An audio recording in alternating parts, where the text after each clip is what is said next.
All right, everyone. Today is going to be a little bit different. Today we're going to be doing or talking about just air compressor stuff, I guess, mostly regulators, and my experiences with regulators.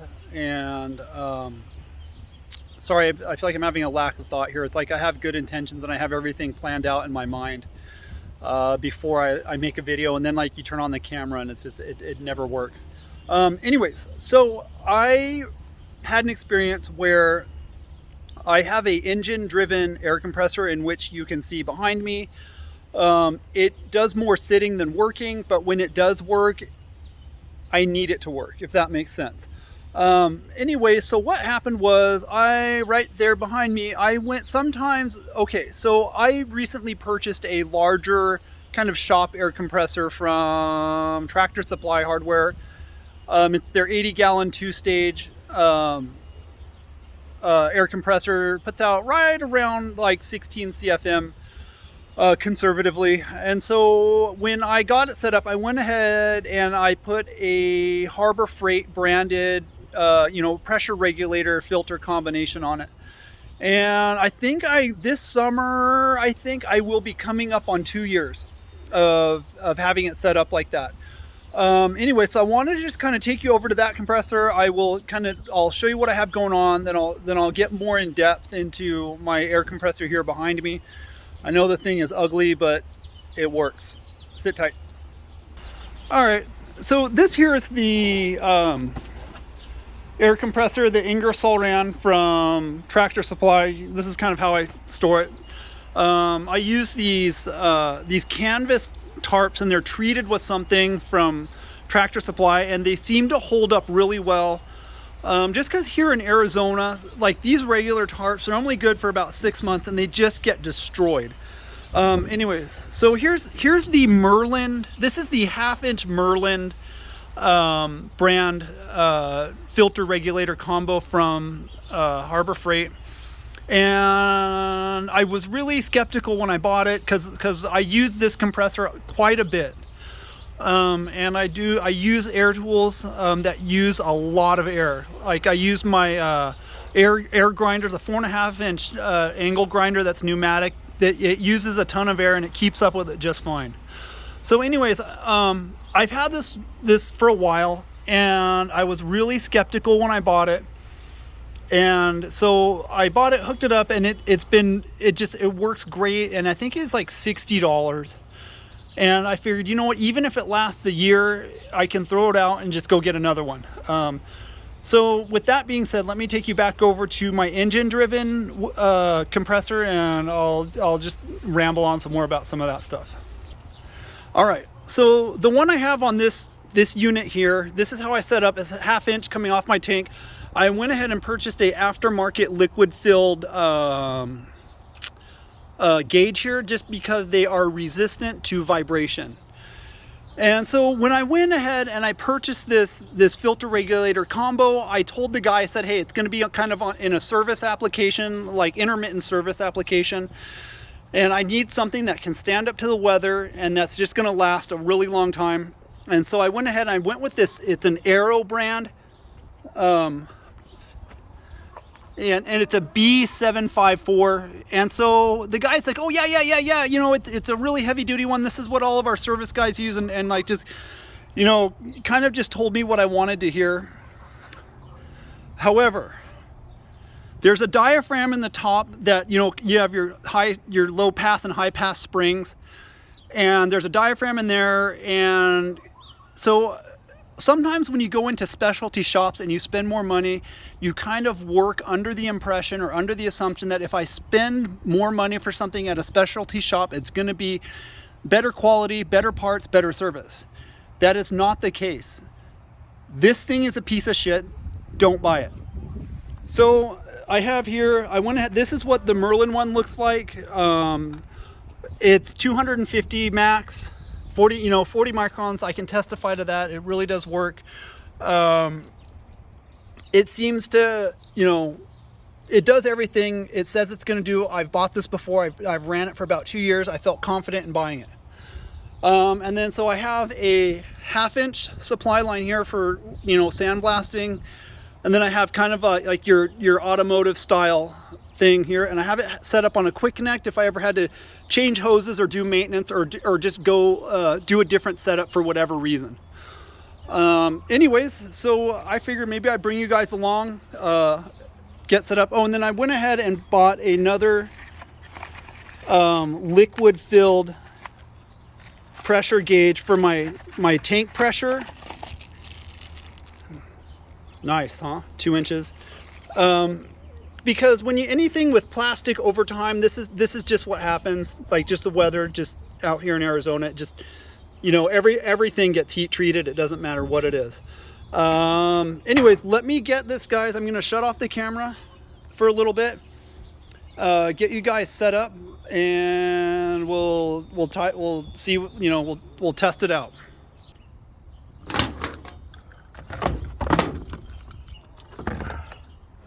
I figure I'd make an attempt at trying to bring you guys along.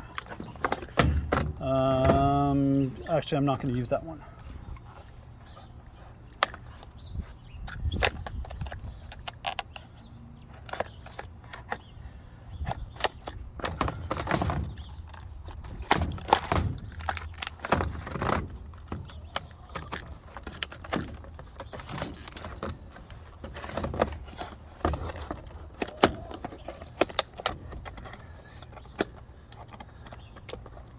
So funny how they, not funny, but it's just fascinating to me how they package this stuff.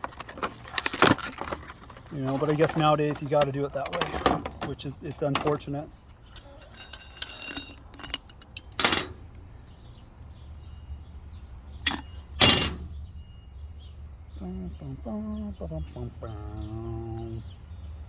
Okay.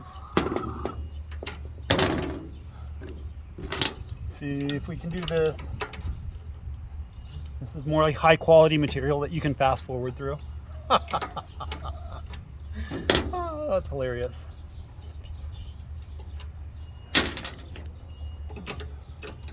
Yeah, it is such an aggravation to me where you have this idea or this ideology or this kind of like this stoic mindset of supporting like mom and pop shops. And it just is sometimes, I guess if I had to say anything, sometimes you got to be careful, I guess, or just, you know, do your homework, I guess, you know. Just grossly disappointed.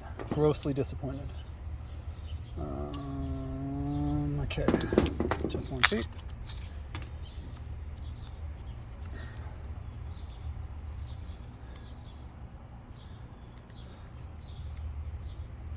Come on.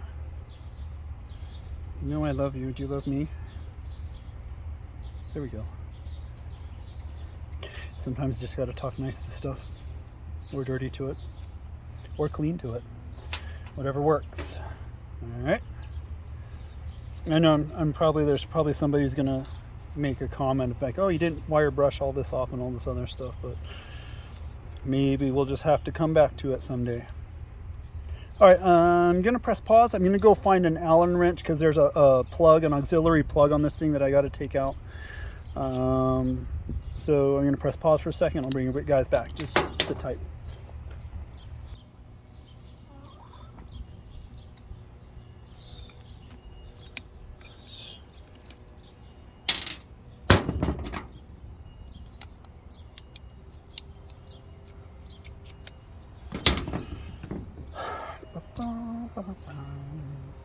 So what I'm doing here is I'm just going to put Teflon tape on the nipple that's coming out of the tank.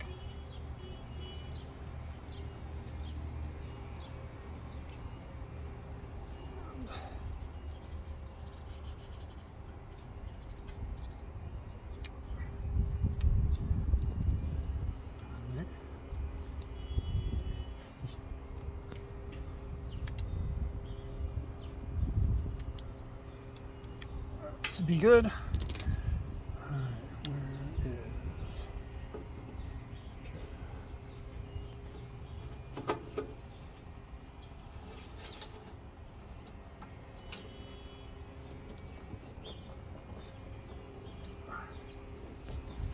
I'm sorry about that. Let me move the camera up there.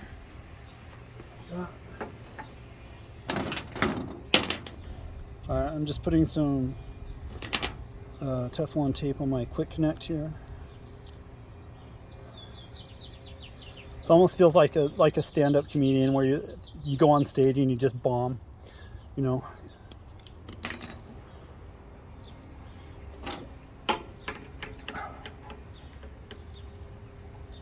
There's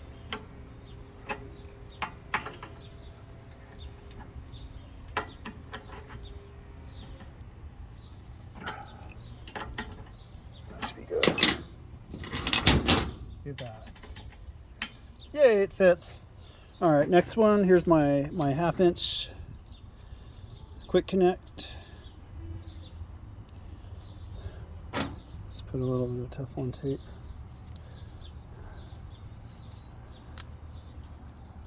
I wonder what the whole process was for making Teflon tape, or how much frustration was involved before somebody said, like, hey, I have an idea. There's that one.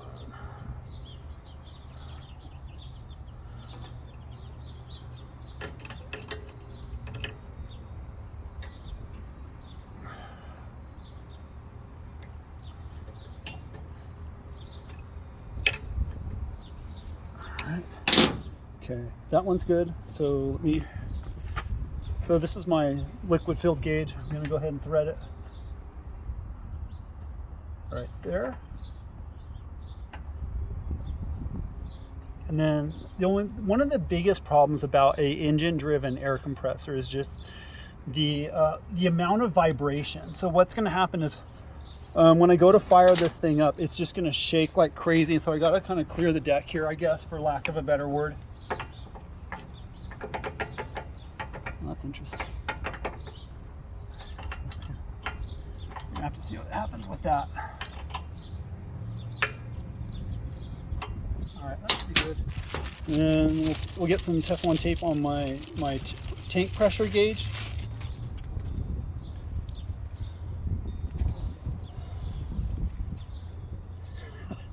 High quality material that you can fast forward through. It's hilarious.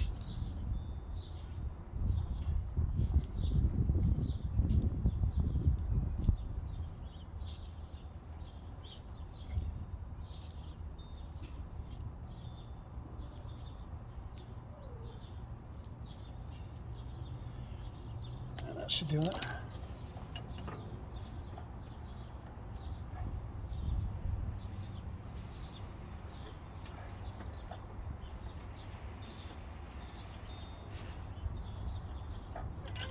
Yay.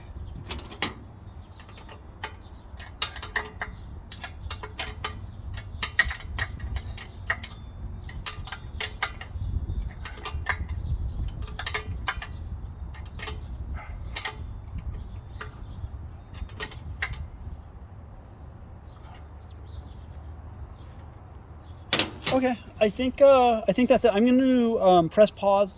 I'm going to clean up all my mess, and then we'll start it up. Sit tight. All right, everybody. I kind of got stuff cleaned up here. Hold on, let me set this on top of my box here. All right, I'm gonna hop up on here and just see what happens. So here's my starter relief, or my compression release. It's on. Choke. I think that's it. Hopefully I don't drop the camera.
All right, let's see if we can get it to cycle.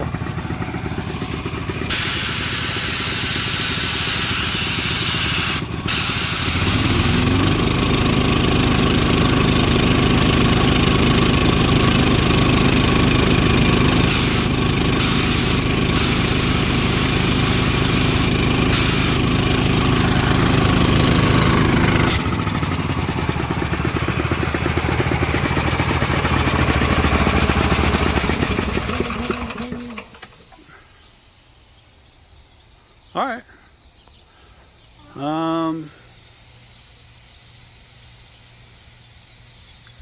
Seems to work okay.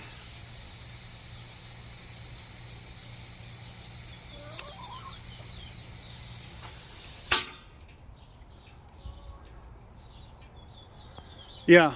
Anyways, yeah, you guys, I would definitely feel good about recommending that Merlin this combo here from Harbor Freight. I've kind of had one for a couple years and been testing it. Well, not testing it, but just using it regularly. And I would feel good if you were a mobile rig and you had a engine-driven compressor and you needed to upgrade your regulator. I'd feel good about recommending this one. And just beware or be careful about going to specialty shops sometimes. I know that a lot of times, hold on, let me get you guys turn around. So anyways, as I was saying, just do your homework, or just be careful, because sometimes, like, even though your heart is in the right place and you do want to support your local businesses, which I'm a huge proponent of, or I love supporting local people, because if I'm going to spend money, I want to see it go to local shops or local families. Anyways, I feel like this video is getting kind of long in the tooth. Thanks for joining me today, and doing some air compressor stuff. I know there's a lot more to welding than just welding. I feel like this is kind of a cosine or a cotangent of welding, because you do rely on air so much in welding. Anyways, thanks again, you guys. Please like, comment, and subscribe. Peace out. See you on the next one.